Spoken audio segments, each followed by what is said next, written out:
بسم اللہ الرحمن الرحیم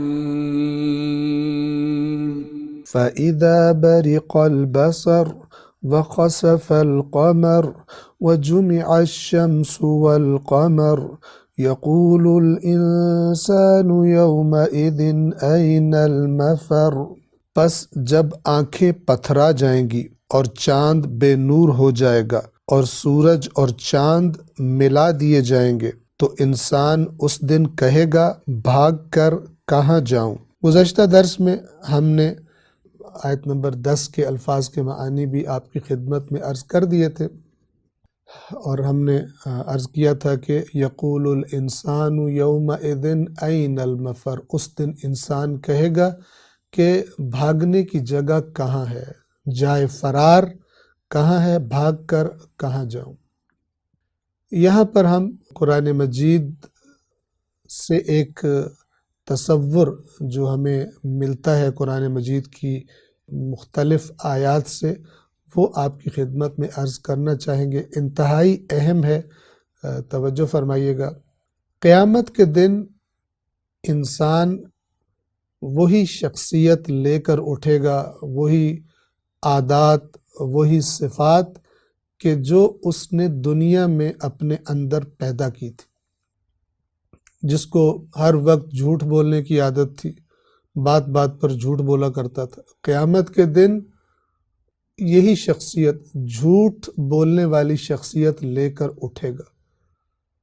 خدا نخواستہ انتہائی بد اخلاق آدمی تھا تو وہی بد اخلاقی والی شخصیت لے کر اٹھے گا۔ انسان نے جو کچھ بننا ہے وہ اسی دنیا میں بننا ہے، اور قیامت کے دن جو اس دنیا میں اس نے خود کو بنایا ہے اسی کو دیکھے گا۔ قرآن کریم فرماتا ہے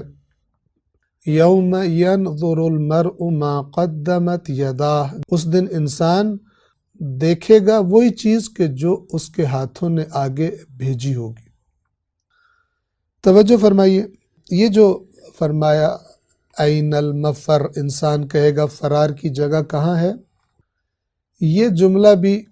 اس کو دنیا میں جب وہ کہیں پھنس جاتا تھا تو بولنے کی عادت تھی، اور یہ عادت کس لیے تھی کہ جب بھی کوئی جرم کرتے ہوئے مثلاً وہ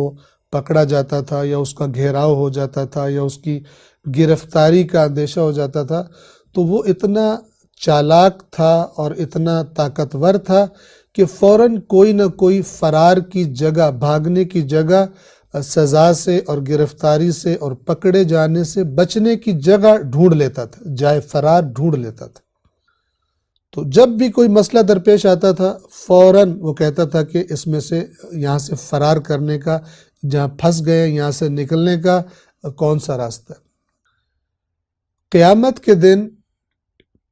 جب دیکھے گا ہر طرف سے راستہ بند ہو گیا تو وہی دنیا والی کیفیت کہ میں کس طرح بھاگوں، یہاں سے فرار کی جگہ کہاں ہے، یہی جملہ جو وہ دنیا میں جب وہ پھنس جاتا تھا کہیں بولا کرتا تھا، وہی جو اس کے اندر گویا کہ عادت بن گئی تھی وہی قیامت کے دن ظاہر ہوگی، اور یہی جملہ اس کے منہ سے این المفر کا نکلے گا۔ ایسا کیوں ہوگا؟ توجہ فرمائیں، ایک لفظ ہے عربی زبان کا جسے کہتے ہیں ملکہ، یہ وہ بادشاہ اور ملکہ جو ہم اردو میں بولتے ہیں وہ نہیں ہے۔ ملکہ کہتے ہیں جب انسان کے اندر کوئی عادت اتنی پختہ ہو جائے کہ جب بھی کوئی حادثہ پیش آئے تو خود بخود انسان وہی حرکت کرے۔ اس کے جیسے میں نے پہلے بھی کاروان قرآن کے درسوں میں غالباً یہ مثال دی تھی کہ ایک شخص کو اسپتال کے ایمرجنسی وارڈ میں لایا گیا، اس کا حادثہ ہوا تھا، تو وہ جب بھی اس کو تکلیف ہوتی تھی،